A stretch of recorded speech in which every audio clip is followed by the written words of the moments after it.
अच्छा जी, ये एक छोटी सी डिस्कशन हम कर लेते हैं। ये जो हेड के अंदर मेटा टैग्स लिखे हुए हैं, ये बेसिकली यूज होते हैं एसईओ के लिए।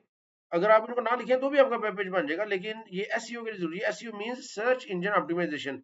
फॉर एग्जांपल अगर मैं इधर जाकर लिखता हूँ, for example purchase football from Sialkot, तो अभी देखिए football in Sialkot free classified ads, ये इंस्टाग्राम का पेज आ जाएगा। ये football in Sialkot free classified ads. अब ये द्रास में देखिए, ये जो पहले पेज में जो आपको लिंक्स मिले, आपने इन्हीं में से ही किसी लिंक पे जाके तो आपने फुटबॉल जो है वो परचेज कर लेना है। अब अगर एक कंपनी है जो फुटबॉल बनाती है और उसका ऑनलाइन स्टोर भी है, लेकिन वो पहले पेज पे नहीं आ रहा, तो उसका कोई फायदा ना हुआ। तो एसईओ एक ऐसी टेक्निक है जिसके जरिए आप अपने वेब पेज को रैंक करके गूगल में पहले नंबरों पे लेके आ सकते हैं। तो अगर आप वेब पेज बनाएंगे और उसमें मेटा टैग्स लगाएंगे, तो इसका मतलब है कि आपकी जो वेबसाइट है वो एसईओ फ्रेंडली है, वो टॉप पे आएगी। अगर ये टैग्स नहीं लगाएंगे तो वो टॉप पे नहीं आएगी। तो ये मेन ऑब्जेक्टिव है इनका, मेटा टैग्स का, जो इधर हम लगाते हैं। जी, आज हम कुछ बेसिक एचटीएमएल टैग्स देखेंगे। आपको पता है एचटीएमएल में हम टैग्स के जरिए काम करते हैं। सबसे पहले जी heading tags, HTML headings. Headings हम कैसे यूज कर सकते हैं? Heading defined with H1 to H6। तो 6 तरह की हेडिंग जो है ना वो हम यूज कर सकते हैं। फॉर एग्जांपल इधर मैं लिखता हूँ H1, तो इधर आ जाएगा फॉर, ये मैं अपना नाम लिख लेता हूँ। अच्छा, अब आपने इसको रेप्लिकेट करना है, तो आप शिफ्ट आल्ट और डाउन एरो प्रेस करेंगे तो ये रेप्लिकेट हो जाएगी। देखिए शिफ्ट आल्ट डाउन एरो, तो ये रेप्लिकेट हो जाएगी। इस तरह आप इसको कर सकते हैं। तो आप H1 की जगह इधर H2 कर दें, इधर H3 कर दें। तो इसी तरह अगर आपने इधर H2 कर दें, इधर H3 कर दें, 3 दफा हो गया ना। अब कंट्रोल आल्ट, मैंने 3 दफा फिर डाउन एरो प्रेस कर दिया, तो ये डाउन एरो हो गया। तो इधर 4 5 और इधर 6। इस तरह आप क्विकली अपना जो है ना स्पीड अप काम कर सकते हैं। 4 5 6, इसको सेव करें और इसको आपने यूज करना है जी। इधर रन का जो है ना वो वेरिएबल्स वॉच कॉल स्टैक, इधर होगा WST।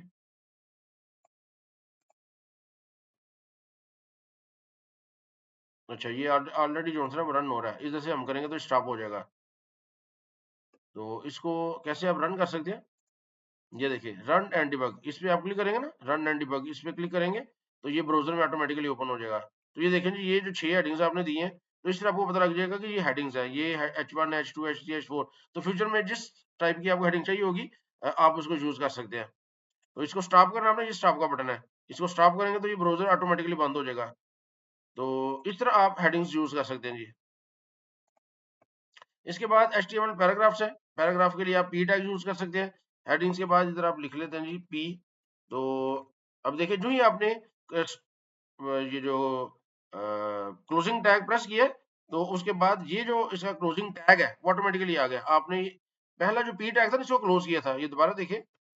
इसको अगर मैं ओपनिंग ब्रैकेट स्टार्ट की, p लिखा, ब्रैकेट क्लोज की, तो साथ ही ऑटोमेटिकली क्लोज हो गया। तो इधर मैं लिख सकता हूँ this is my first line in HTML। तो अब आप इसको कंट्रोल सेव करके इधर जाके इसको रिफ्रेश करेंगे तो ये देखिए आ गया, this is my first line in HTML। तो इस तरह पैराग्राफ आप यूज कर सकते हैं। पैराग्राफ टैग जब भी आप यूज करेंगे तो याद रखिएगा, इससे पहले और जो है स्पेस दे दी जाएगी। ऑटोमेटिकली जो लाइन ब्रेक है या एंटर जो है ना वो ऑटोमेटिकली ऐड हो जाएगा। तो इन इसकी आपको समझ आ गई, इसको मैं डिलीट कर देता हूँ। पैराग्राफ आपने देख लिया। इसके बाद HTML लिंक्स, लिंक्स आप कैसे लगा सकते हैं? लिंक्स जो है ना वो आप ए के कहते हैं जी एंकर टैग को, एंकर टैग के जरिए आप जो है ना वो लिंक लगा सकते हैं। फॉर एग्जांपल आप चाहते हैं कि जी आप एक पेज पे क्लिक करें, तो किसी वर्ड पे क्लिक करें तो गूगल ओपन हो जाए, तो आपने इधर क्या करना है? आपने ए टैग यूज करना है। अब जो ही मैंने इसको क्लोज किया ये आ जाएगा। तो मैं इधर लिख देता हूँ ओपन गूगल। तो ए के अंदर आपने एच रेफरेंस कीजिए, एच रेफरेंस। एच रेफरेंस एक एट्रीब्यूट है, एट्रीब्यूट की डिटेल अभी आगे आएगी, आपको डिटेल से पता लग जाएगा। इधर मैं लिख देता हूँ। अच्छा जी, अब आपने अगर वेब पेज ओपन करना है ना, तो याद रखिएगा आपने उसका कंप्लीट URL लिखना है, HTTPS से स्टार्ट करके, HTTPS और आपने www.google.com, इसको सेव कर दे और इसको इधर जाके आप रिफ्रेश करें तो ये आ गया ओपन गूगल। अब देखिए ये ऑटोमेटिकली ब्लू भी हो गया, अंडरलाइन भी हो गया। इसके ऊपर माउस लेके जाएंगे तो ये हैंड का निशान बन गया। तो ये जो बाय डिफॉल्ट HTML के अंदर इसकी कोडिंग हुई है। आप इस पे क्लिक करेंगे तो ये देखिए जो गूगल है वो ओपन हो जाएगा। तो अभी चूंकि नेट नहीं चल रहा, इस वजह से ये गूगल जॉनसन है वो ओपन नहीं हुआ, वरना इसने ओपन हो जाना था। तो इसको बैक करेंगे आप तो दोबारा जॉनसन है वो इधर आ जाएंगे। तो इस तरह आप जॉनसन है गूगल को ओपन कर सकते हैं।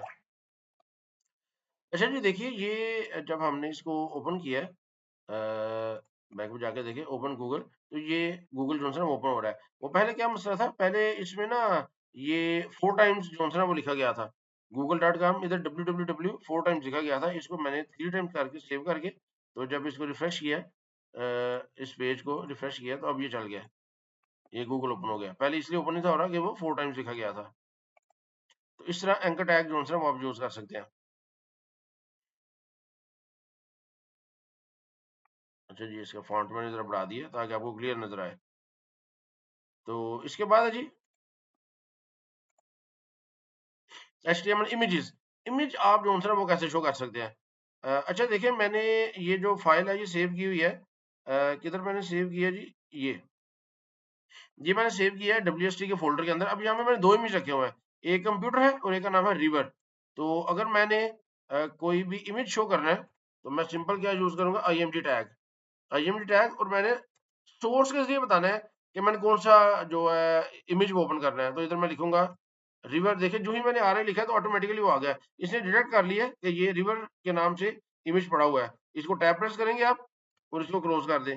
अब इसको रिफ्रेश करें जाके, तो ये देखें, ये बाय डिफॉल्ट जो इसकी कंप्लीट विड्थ है ना, ये ओपन हो जाएगा। ये इमेज का जो साइज था, जो डिफॉल्ट साइज था, उसी साइज में ये ओपन हो जाएगा। तो अगर आप इधर ओपन करते हैं जी, तो इसकी बजाय वो जो कंप्यूटर है, आपने सिंपल इधर जाके कंप्यूटर लिखेंगे तो साथ ही ऑटोमेटिकली आ जाएगा। टैब प्रेस कर दें तो ये कंप्यूटर जॉनसन है वो आ जाएगा। अभी आप इसको रिफ्रेश करें तो ये देखिए, ये कंप्यूटर का इमेज जॉनसन है वो आ गया। अच्छा, आप इमेज का साइज भी जॉनसन है वो चेंज कर सकते हैं। फॉर एग्जांपल ये आपने देखा रिवर का इमेज बहुत बड़ा है, तो आप इसका साइज कैसे चेंज कर सकते हैं। आप विड्थ और हाइट, अब मैं लिख देता हूँ कि जो विड्थ 200 कर दो और हाइट जॉनसन है वो भी 200 कर दो। तो इसको मैं दोबारा जब रिफ्रेश करता हूँ तो ये जॉनसन है वो इमेज देखें शो हो गया 200 बाई 200 में। तो इस तरह आप इसका साइज जॉनसन है वो एडजस्ट कर सकते हैं विड्थ और हाइट के जरिए। इसी तरह आप इसमें आर्ट जो है ना वो लिख सकते हैं।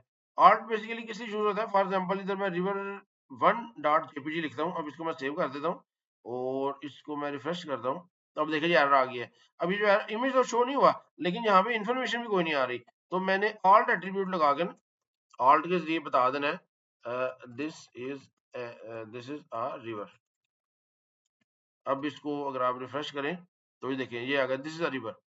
तो ये बेसिकली ऑल्ट एट्रीब्यूट क्या करता है, अगर इमेज लोड ना हो किसी भी प्रॉब्लम की वजह से, तो जो अल्टरनेट टेक्स्ट है वो शो हो जाता है। और ये याद रखिएगा, एसईओ का पॉइंट ऑफ व्यू से बड़ा जरूरी है। आपने अगर अपनी वेबसाइट में इमेज लगाया है और फ्यूचर में उसकी एसईओ पे फर्क पड़ेगा अगर आप ऑल्ट एट्रीब्यूट नहीं लिखेंगे, लिहाजा इसको लाजमी लिखना चाहिए आपने। तो इस तरह आप इमेज शो कर सकते हैं।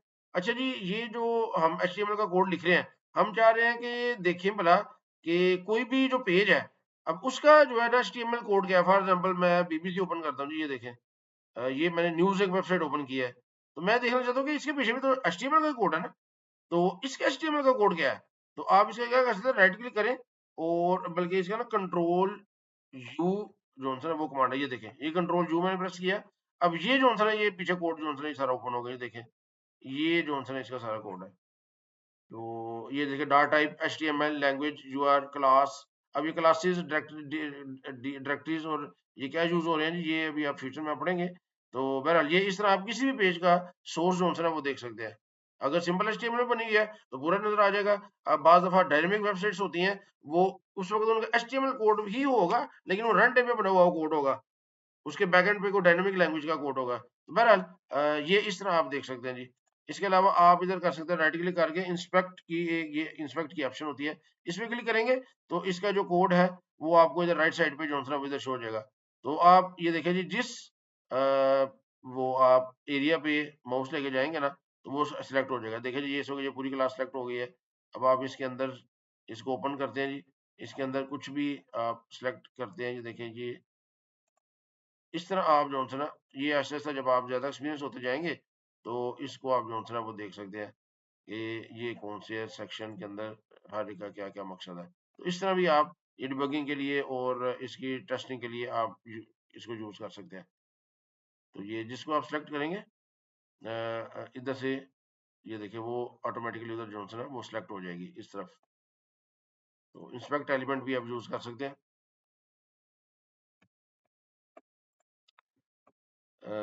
जी, कंट्रोल यू इंस्पेक्ट एलिमेंट हमने देख लिया।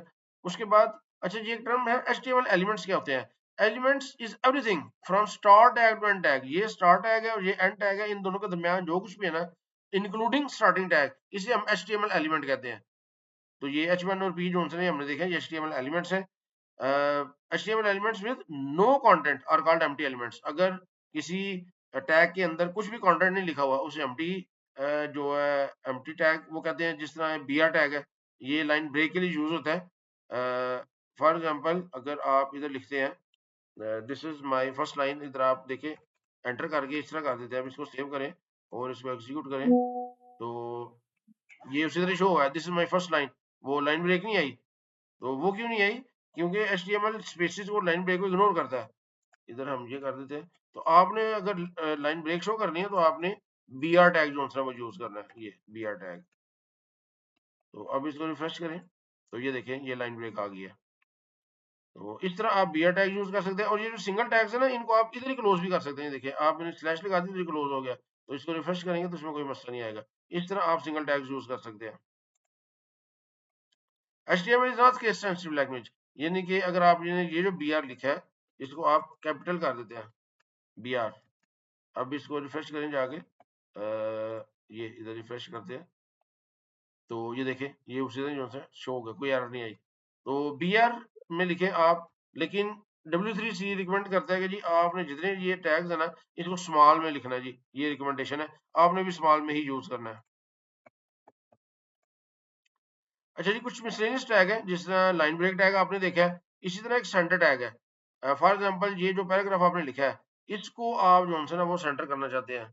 या इधर हेडिंग आपने जो लिखी थी H1। अच्छा एक और बताऊं, अगर आपने 5 या 6 हेडिंग्स लिखनी है तो हमारे पास एक और ऑप्शन भी होती है। आप जो टैग लिख रहे हैं ना H1 प्रेस करें, मल्टीप्लाई बाय 5 करेंगे तो ये देखें 5 दफा टाइम्स जो है वो आ जाएगा। तो आप इस तरह भी जल्दी से वो हेडिंग्स जो है वो लिख सकते हैं। अगर आपने 5 पैराग्राफ लिखने हैं तो P मल्टीप्लाई बाय 5 करेंगे तो ये 5 पैराग्राफ जो है वो आ जाएंगे। तो आप इस तरह लिख सकते हैं। तो ये भी आपकी मर्जी है जी। तो इधर हम क्या लिख रहे थे जी, H1 हेडिंग है।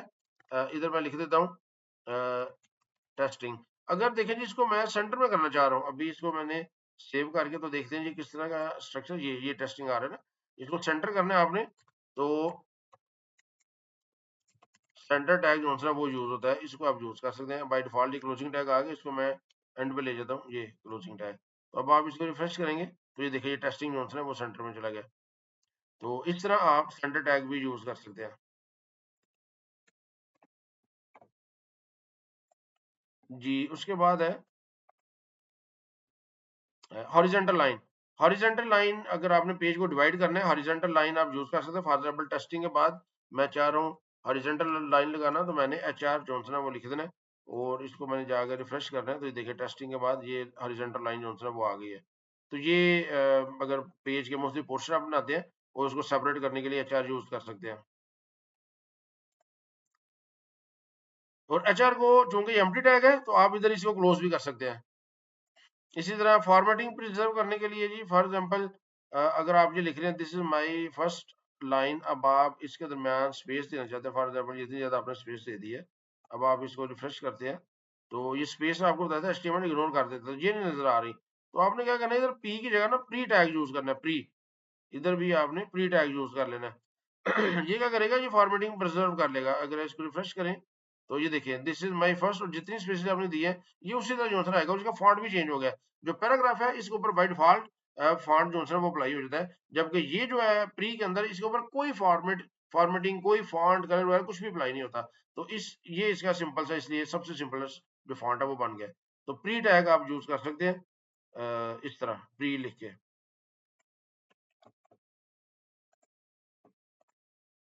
अच्छा जी HTML attributes.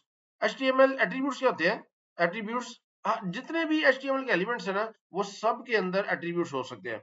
Attributes provide additional information, जो एलिमेंट आपने लिखा है उसकी कुछ एडिशनल इन्फॉर्मेशन जो है ना वो प्रोवाइड करते हैं, और ये हमेशा स्टार्टिंग टाइम में बताया जाता है, और ये नेम वैल्यू पेयर की सूरत में जो है वो बताया जाता है, यानी कि आप बताते हैं एट्रीब्यूट का नाम, साथ ही उसकी वैल्यू दे देते हैं। जिस तरह एच रेफरेंस और सोर्स, ये भी हमने देखा है। एच रेफरेंस हमने देखा था, ये एच रेफरेंस लिखा हुआ। अब ये टैग तो ए है, लेकिन ये एट्रीब्यूट इसका एच रेफरेंस वो हमने यूज किया है, तो ये जो है वो लिंक हो गया है इस यूआरएल के साथ।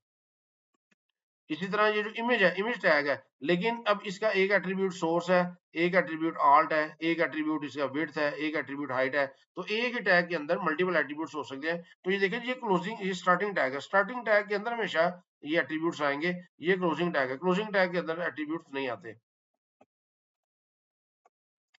इसी तरह जी आप एक अलाइन एट्रीब्यूट है वो यूज कर सकते हैं, जिस तरह हमने स्टैंडर्ड टैग यूज किया था ना, इस पैराग्राफ है, इसको आपने अलाइन करना है, तो आप पी के साथ अलाइन एट्रीब्यूट यूज कर सकते हैं, अलाइन, और आप इधर लिख दें फॉर एग्जांपल इसको सेंटर करना चाह रहे हैं तो सेंटर कर दें, तो इस तरह भी आप इसको अलाइन कर सकते हैं। ये देखें, ये सेंटर में हो गया। तो अगर आपने इसको राइट पे लेके जाना है तो इसको राइट पे ले जाए, राइट, इसको रिफ्रेश करें तो ये देखिए, ये राइट पे चला गया। तो बाय डिफॉल्ट ये लेफ्ट पे होता है, लेकिन आप इसको अलाइन टैब के जरिए राइट पे या सेंटर में एडजस्ट कर सकते हैं। ये जो सोर्स एट्रीब्यूट आपने यूज किया है, ये इमेज के अंदर ये यूज होता है किसी भी इमेज को शो करने के लिए। और सोर्स एट्रीब्यूट के जरिए आप उसका पाथ बताते हैं। पाथ आप दो तरीके से बता सकते हैं, एक है जी एब्सोल्यूट यूआरएल और एक है रिलेटिव यूआरएल। अब ये जो आपने इमेज लगाया ना, ये रिलेटिव यूआरएल है, यानी कि ये आपके सिस्टम पे ये चीज सेव है। अगर आप चाहते हैं इंटरनेट से कोई इमेज जो है ना वो शो करना, तो उसके लिए हम क्या कर सकते हैं, आप सिंपल गूगल पे जाएं और इधर लिखें गूगल, और जाके कोई भी इमेज आपने सर्च करना है, फॉर एग्जांपल, अच्छा जी ये क्यों आ गया, ट्रैफिक लाइट्स, अच्छा वेरिफिकेशन कर रहा है कि आप ह्यूमन है कि नहीं, ओ भाई ह्यूमन है, इसको खत्म कर दो। ये तो इधर मैं लिख देता हूँ जी, फॉर एग्जांपल कैट लिख देता हूँ, तो इधर इमेजेस पे क्लिक करें तो ये कैट के इमेजेस बेशुमार आ गए हैं। अगर आपने कोई भी कैट शो करनी है, फॉर एग्जांपल ये कैट है, इस पे क्लिक करें। अब आपने क्या करना है, इस पे राइट क्लिक करना है, और इधर आ रहा होगा आपके पास कॉपी इमेज एड्रेस, इसका एड्रेस कॉपी करें, और ये जो एड्रेस है इधर आप जाके लिख दें, ये देखें। अब इसको सेव करके तो इसको आप रिफ्रेश करें, तो इधर जो है ये देखिए कैट का इमेज आ गया। तो अगर आप इसका वो विड्थ और हाइट नहीं देते तो फिर इसका ओरिजिनल इमेज जो है ना वो शो होगा, ये देखिए। अब देखिए, ये इसका ओरिजिनल इमेज है। तो अब ये बहुत बड़ा है, आप इसको छोटा करना चाह रहे हैं, आप अगर सिर्फ विड्थ दे देते हैं, विड्थ 200 या इधर लिखते हैं 300, तो अब इसकी हाइट ऑटोमेटिकली इस विड्थ के मुताबिक एडजस्ट हो जाएगी, अगर आपने हाइट नहीं दी तो। इसको रिफ्रेश करें तो ये देखें, तो ये इसे देखें, इसकी जो विड्थ है थोड़ी सी ज्यादा, हाइट कम है। तो अगर आपको एग्जैक्ट हाइट का नहीं पता तो आप सिर्फ एक एट्रीब्यूट दे दें, इधर विड्थ को 300 कर दें, और अगर आप इधर इसकी विड्थ जो है ना 500 कर देते हैं, तो ये ऑटोमेटिकली जो है ना वो इसकी हाइट एडजस्ट कर लेगा। तो इस तरह आप इमेज जो है ना ये शो कर सकते हैं, देखें। तो ये है एब्सोल्यूट यूआरएल। इसी तरह आप रिलेटिव यूआरएल भी दे सकते हैं। अब देखें जी, फॉर एग्जांपल ये जो सिस्टम जहां पे मैंने ये बनाया है, ये देखें मैंने, ये फर्स्ट एचटीएमएल की फाइल है, ये दो इमेज पड़े हुए हैं, कंप्यूटर और रिवर। अब ये जो इमेजेस का एक फोल्डर मैंने रखा है, इस फोल्डर के अंदर भी मैंने दोनों इमेज रखे हुए हैं, कंप्यूटर और रिवर। अब मैं क्या करना चाह रहा हूँ, मैं चाह रहा हूँ कि भाई इस फोल्डर के अंदर से इमेज जो है ना वो शो हो। तो आपने क्या करना है, इसको खत्म करना है, ये जो आपने ये लिखा जी, इसको हम क्या करते हैं जी, हाइट खत्म कर देते हैं। अब ये देखें, ये जो आपने इधर लिखा ना, आपने डॉट लगा के स्लैश लगाना है, तो ऑटोमेटिकली देखें जी जो आपका फोल्डर स्ट्रक्चर है जी वो सामने आ जाएगा। ये इस एडिटर का फायदा है। अब ये देखें, ये कंप्यूटर डॉट पीएनजी की एक फाइल पड़ी हुई है, ये रिवर की पड़ी हुई है, अब इमेजेस का फोल्डर भी आ रहा है नजर। इस पे क्लिक करें, ये फोल्डर आ जाएगा, फोल्डर के अंदर दो फाइल्स है, और आप कहते हैं जी कंप्यूटर की फाइल शो कर दो। तो इस तरह ये रिलेटिव पाथ के जरिए भी आप शो कर सकते हैं। सेव करके आप इसको रिफ्रेश करें तो ये देखिए कंप्यूटर की इमेज आ गई है। तो इस तरह आप जो है ना वो शो कर सकते हैं, इन्हें कहते हैं रिलेटिव यूआरएल। तो एब्सोल्यूट कैसे, ये दोनों हमने देख लिए। इसी तरह हम ना स्टाइल एट्रीब्यूट वो भी यूज करते हैं। स्टाइल एट्रीब्यूट किस लिए यूज होता है, ये स्टाइल एलिमेंट्स पे अप्लाई करने के लिए, आपने अगर कलर चेंज करना है, फॉन्ट करना है या साइज वगैरह करना है, तो आप स्टाइल एट्रीब्यूट यूज कर सकते हैं। अब स्टाइल जब भी आप लिखेंगे तो आपने बताना है कि कौन सा उसकी प्रॉपर्टी आपने चेंज करनी है, प्रॉपर्टी और साथ उसकी वैल्यू बतानी है। जिस तरह ये पैराग्राफ है, इसका कलर जो है ना वो रेड कर दिया गया है। तो आप क्या कर सकते हैं, ये जो पैराग्राफ है तो इधर स्टाइल लिखें और इसका कलर जो है ना, आप देखें जो ही आप ये लिख रहे हैं ना तो आपके सामने ये सारी इन्फॉर्मेशन जो है वो शो हो गई है। इधर से ये सारे कलर आपके सामने आ गए हैं। तो इनमें से कोई भी कलर आप चूज कर ले, सियान आपको अच्छा लग रहा है ये चूज कर ले। तो इससे एडिटर का ये फायदा है जी, जो आपको कलर अच्छा लगता है वो चूज कर ले। डार्क मैजेंटा, इसको सेव करें और इसको रिफ्रेश करें तो ये देखें जी इसका कलर चेंज हो गया। तो इस तरह आप कलर जो है ना वो अप्लाई कर सकते हैं। इसी तरह ये जो टाइटल एट्रीब्यूट है, टाइटल एट्रीब्यूट आप किस लिए यूज कर सकते हैं, ये टूल टिप के लिए। आप for example tool tip show करना चाह रहे हैं टेस्टिंग के ऊपर, तो आप इसका जो टाइटल एट्रीब्यूट है वो लिख दें, दिस इज टूल टिप। अब आप देखिए इसको जब आप रिफ्रेश करते हैं तो इसके ऊपर माउस लेके जाएंगे तो ये देखिए दिस इज टूल टिप आ गया। मैं माउस से लेके जाता हूँ खत्म हो जाएगा। ये हेडिंग के ऊपर लेके आएंगे दिस इज टूल टिप, तो मैं इनसे ऊपर लेके आऊंगा तो कुछ भी नहीं आ रहा है। देखिए मैंने माउस लगाया कुछ भी नहीं आ रहा है, इस पे भी कुछ नहीं आ रहा। इस पे माउस लेके जाऊंगा तो आ गया दिस इज टूल टिप। तो ये जो है ना ये टाइटल के जरिए आप टूल टिप शो कर सकते हैं। तो आज के लिए लेक्चर के लिए इतना ही। मुझे उम्मीद है आपको चीज़ों की समझ आ गई होगी। कोई भी अगर आपको समझ आ गया तो कमेंट्स में बताएं कि आपको समझ आ गया, कोई क्वेश्चन है कोई प्रॉब्लम है तो वो भी मुझे कमेंट में जरूर बताइएगा। शुक्रिया।